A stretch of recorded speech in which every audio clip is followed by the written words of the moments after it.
The Trump administration has quickly expelled roughly 10,000 migrants to Mexico and other countries in less than 3 weeks since imposing its most severe immigration restrictions yet in response to the coronavirus outbreak, officials said Thursday.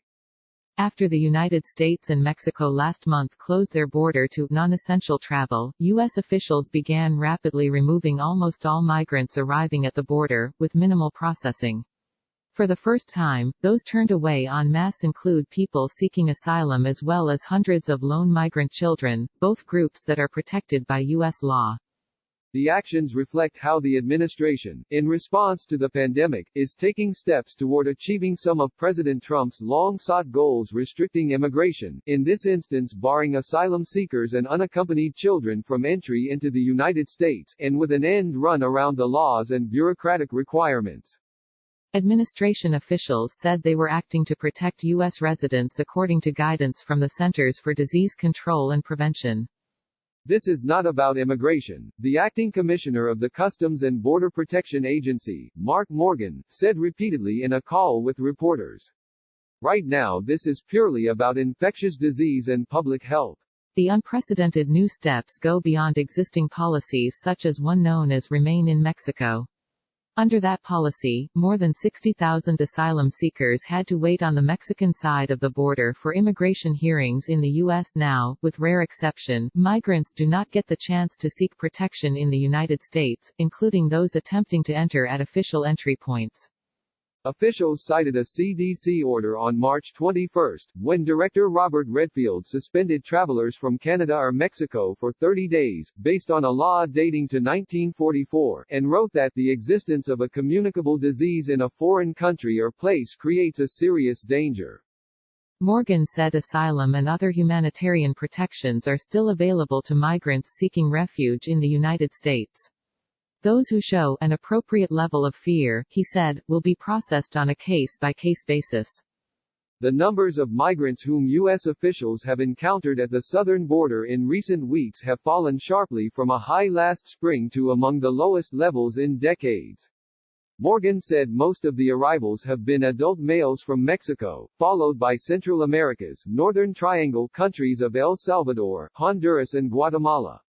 The danger is potentially greater for them north of the border. The United States is the global epicenter of the pandemic, with more than 460,000 confirmed cases of COVID-19, the disease caused by the coronavirus, as of late Thursday.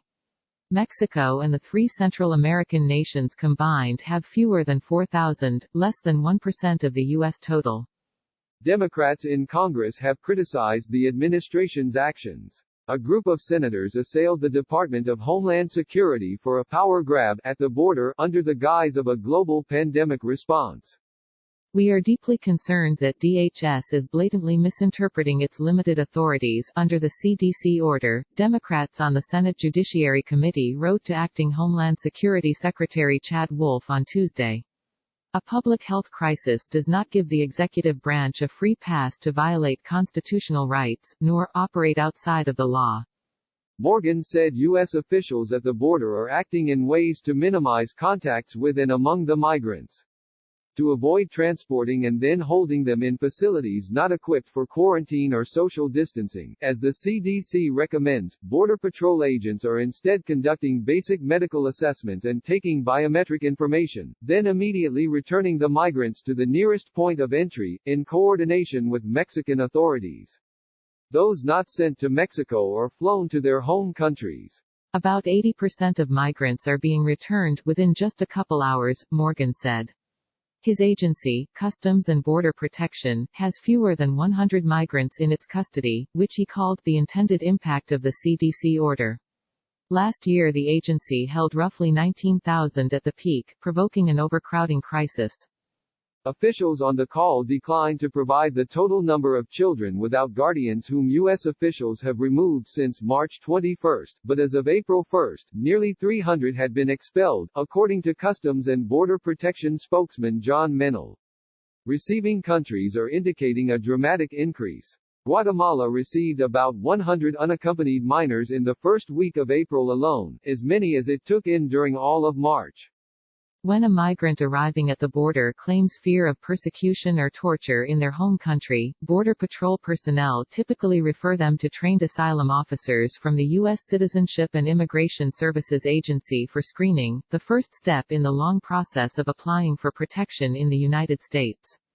Administration officials have not said how Border Patrol agents quickly make that assessment whether to refer a migrant to an asylum officer rather than simply expel them, and Customs and Border Protection declined to share any guidance given to its agents. Asylum officers have yet to receive any direction on the new measures, officials told The Times. A leaked Border Patrol memo obtained by ProPublica described only one humanitarian exception to expulsion, if the migrant spontaneously makes a reasonably believable claim to an agent that he fears torture in his home country. That potentially would allow one to stay in the United States under the International Convention Against Torture, but the standard for proof is higher, and it provides a less secure status than asylum for remaining in the United States. Since March 21, asylum officers have continued to receive referrals of migrants for screenings of their fear claims, meaning the Border Patrol is letting some people in, according to an employee at Citizenship and Immigration Services who spoke on condition of anonymity to protect against retaliation. But instead of the usual hundreds of referrals a day from detention centers in Georgia, New York, California and Arizona, the daily total is in the single digits. Administration officials as well as their foreign counterparts initially had suggested that the policy would apply to migrants other than asylum seekers or unaccompanied children, and that Mexico, for example, would not accept non-citizens. Morgan acknowledged that the coronavirus poses a serious danger to migrants as well as Homeland Security personnel and the broader public. According to an internal report of the Department of Homeland Security obtained by The Times, more than 9,000 employees have been sidelined by COVID-19.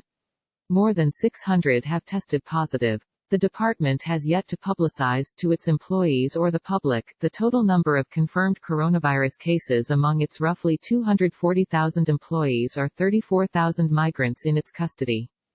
The detained population has dropped sharply in recent weeks. Immigration judges, lawyers and advocates have called for migrants to be released from often overcrowded, unsanitary facilities that experts describe as petri dishes for the virus.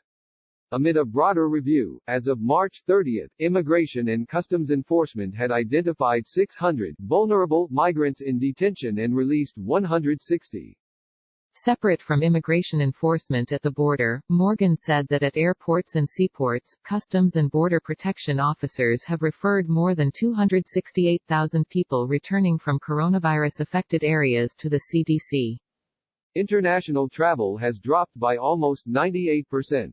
At land borders, non-commercial traffic is down more than 70%, and about 75% for pedestrians, accounting for almost 400,000 fewer people entering the United States each day.